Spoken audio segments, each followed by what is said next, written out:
అందరికీ నమస్కారం. ఈరోజు మనము తుర్ మన తురీయం మన మన అవస్థలు అంటే ఒక మనిషి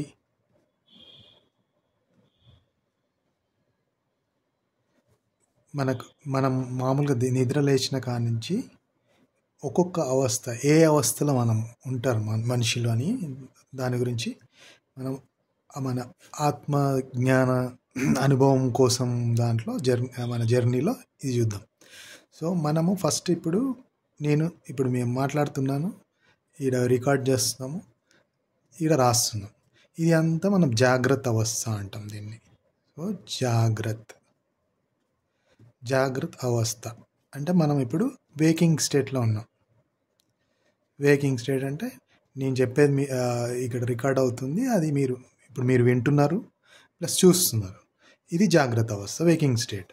తర్వాత మనము నైట్ నిద్రపోతాం. అప్పుడు ఏమొస్తాయి, పడుకున్నాక మనకు కళలు వస్తుంటాయి కదా నిద్రలో, దాన్ని స్వప్నావస్థ అంటారు.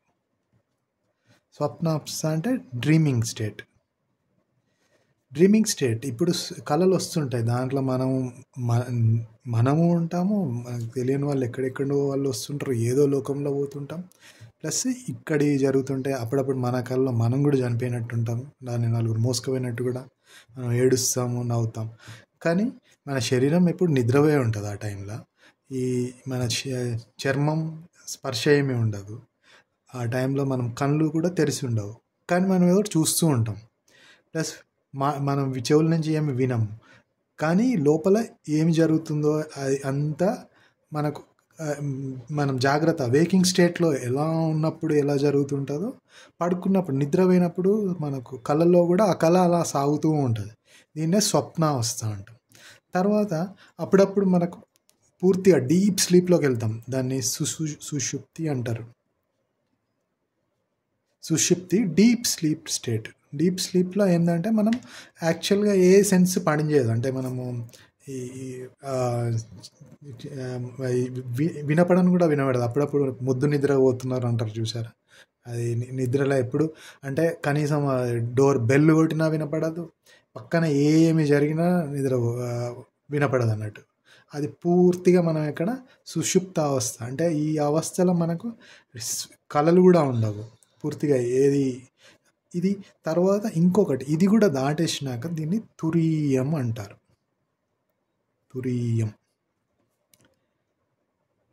తురియావస్థ.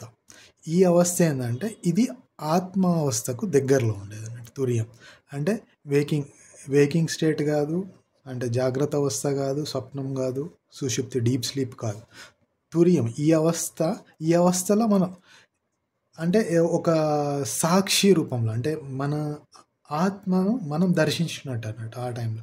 అది ఎప్పుడు ఉంటుంది, అది ఎలాంటి టైంలో? ఇప్పుడు మనము ఇవాళ ఒక ఆలోచన వచ్చింది, మనకు ఒక ఆలోచన వచ్చింది, ఇక్కడ ఆలోచన 1 ఇంకొక థాట్ ఈ మధ్యలో ఒక థాట్ అయిపోయినాక ఇప్పుడు మనము సరే ఇప్పుడు రేపు చేయబోయేదో లేదంటే ఇప్పుడు జరిగే దాని గురించో ఒక ఆలోచన వచ్చింది. కూర్చున్నా కూడా మనకి ఏదో ఒక ఆలోచనలు వస్తూనే ఉంటాయి లోపల. ఈ ఆలోచన ఇప్పుడు మనము ఏం వినాలి, ఏం తినాలి అనే దాని గురించి ఆలోచన వచ్చింది అనుకో, ఏం తినాలి అనే దానికి నెక్స్ట్ అరే ఇది తిందామా అది తిందామా అన్నట్టు ఇంకా అలా సాగుతూ ఉంటాయి ఈ ఆలోచనలు. ఇవన్నీ అయిపోయినాక కొద్దిసేపు అయినాక ఆలోచన ఆగిపోతుంది, మళ్ళీ ఇంకొక ఆలోచన వస్తుంది, ఆలోచన 2, థాట్ 2. ఈ రెండు ఆలోచన మధ్యలో ఏదైతే గ్యాప్, ఈ రెండు ఆలోచన మధ్యలో ఏమీ చేయకుండా, అంటే ఏది మనము మాట్లాడడం లేదు, ఈవెన్ మనం లోపల కూడా ఏది అనుకోకుండా అంత శూన్యంలాగా లేదంటే ఒక శాంత స్థితిలో ఉన్నదాన్ని ఇదే తురియ అవస్థ. అంటే ఇది ఆత్మకు దగ్గరలో ఉండే అవస్థ అన్నట్టు. తురియం అంటారు దీన్ని. తుర్యాతీతం కూడా ఉంటుంది. ఇవన్నీ ఇప్పుడు ఇది మీరే గమనించవచ్చు. అంటే మనం ఆలోచించిన ఆలోచనలు ఎట్లున్నాయి, ఎట్లా పోతున్నాయి అని. ఇంకొకటి కూడా చెప్తారంటే ఇది ఇప్పుడు ప్రజెంట్ ఇక్కడ దగ్గరలో ఉన్న మనం ఒక దృష్టి ఇక్కడ దగ్గరలో ఉన్నది చూస్తున్నాము, ఏదైనా దృశ్యం మీన్స్ ఒక సీన్ చూస్తున్నాం ఇక్కడ దగ్గరలో ఉన్నది. మళ్ళీ దూరంలో కొంచెం దూరంలో ఉన్న కళ్ళతోటి ఇంకొక దూరంలో ఉన్న వస్తువు అంటే సమ్ ఫార్ డిస్టెన్స్ ఆర్ దూరంలో ఉన్న వేరే వస్తువుని చూసినాం అన్నట్టు. ఈ రెండిటి మధ్యలో ఉండే స్థితి కూడా ఈ తురియం ఆత్మస్థితి. అంటే ఇలాంటి స్థితిలో ఎంత ఎక్కువసేపు ఉంటే మనకు ఆత్మ అంటే ఈ వీటన్నిటి ఈ అవస్థలకు దూరంగా అసలు నేను అంటే ఏందనేది ఇక్కడ తెలుస్తుంది. ఇది మనకు రమణ మహర్షి గారు దీని గురించి అంటే ఈ స్థితిలోనే ఎప్పుడు ఉండేవాళ్ళు అన్నట్టు. అంటే ఆయన జీవిత చరిత్ర ఇట్లా చూస్తే మనకు తెలుస్తుంది తురియం తుర్యాతీతం అనే. నెక్స్ట్ ఇంకా దీని మీద ఈ సర్వప్రియానంద గారని వివేకానంద ఇన్స్టిట్యూట్ వాళ్ళ సైడ్ నుంచి ఆయన డిస్కోర్స్ ఇచ్చారు ఇంగ్లీష్లో. మీరు ఒకవేళ ఇంగ్లీష్లో చూడాలి అనుకుంటే ఇంగ్లీష్ అర్థమైతే హూ యామ్ ఐ అని ఒక యూట్యూబ్లో కొట్టేసి who am I to IIT-K Kanpur students who am I IIT-K అని కొడితే మీకు సెర్చ్లో వస్తుంది అన్నట్టు ఈ తుర్యావస్థం. ఇదంతా మనకు మాండుక్య ఉపనిషత్ అనేది మాండుక్య ఉపనిషత్ అనే దాంట్లో ఈ 9 శ్లోకాలతోటి మనం శరీరం కాదు, మన జ్ఞానేంద్రియాలు కాదు, కర్మేంద్రియాలు కాదు, ఈ మనో ఇంద్రియాలు కావు. నేను అనే ఆత్మ ఎవరు అనే దాని గురించి ఈ డిస్కోర్స్ 2 పార్ట్స్ ఉంటుంది. ఇది ఇంగ్లీష్లో. ఇది చాలా బాగుంటుంది, మీరు వినండి కావాలంటే ఇంకా పూర్తిగా తెలుస్తుంది దీని గురించి.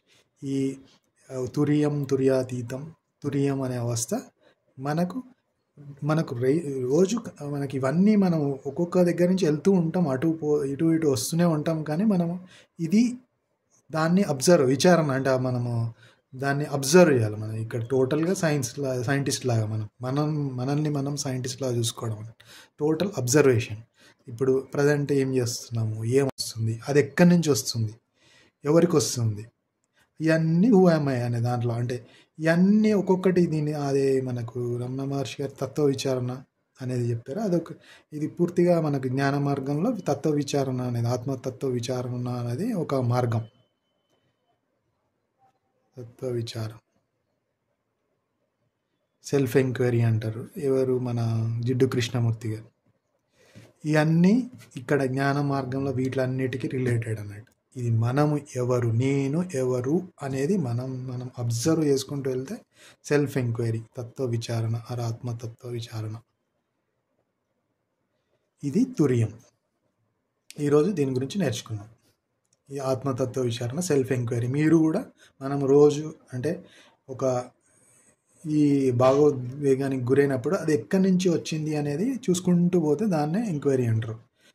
సమర్థించడం అంటే ఒక విషయాన్ని ఒకరు చెప్పినప్పుడు వాళ్ళది ఇది కరెక్ట్ అనేది వాళ్ళకి సమర్థించినప్పుడు అది సమర్థించడం అవుతుంది. విమర్శించడం అంటే ఒకళ్ళు ఏమైనా చెప్పినప్పుడు అరే ఇది ఇలా కాదు ఇలా అని అన్నప్పుడు దాన్ని విమర్శించడం అంటే పాజిటివ్గా విమర్శించడం అవుతుంది.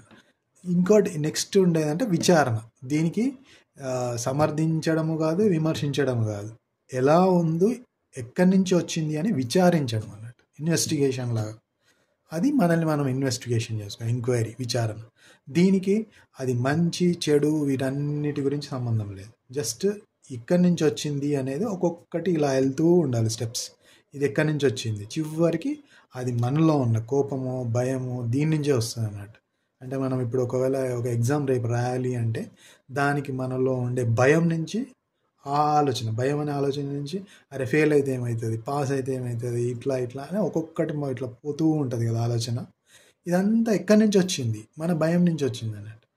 అప్పుడప్పుడు కోపం వస్తుంది ఇంకొకరి మీద. ఇవన్నీ విచారణ, మనము విచారించుకుంటూ పోతుంటే అది ఈ తుర్యం అనేది మనకు తెలుస్తూ ఉంటుంది అన్నట్టు. అదే ఆత్మ అనేది ఏంటి, ఆ ఆత్మను మనం చేరుకోవడం. అది ఎక్కడుంది, మన లోపలనే ఉన్నది.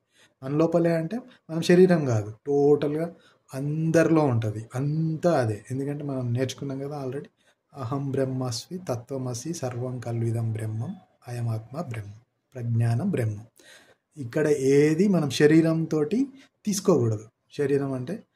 శరీరంతో తీసుకుంటే ఏమవుతుంది అంటే టోటల్గా మనం ఇన్ని రోజుల నుంచి మనము అదే హ్యాబిట్లో ఉన్నాం అన్నట్టు.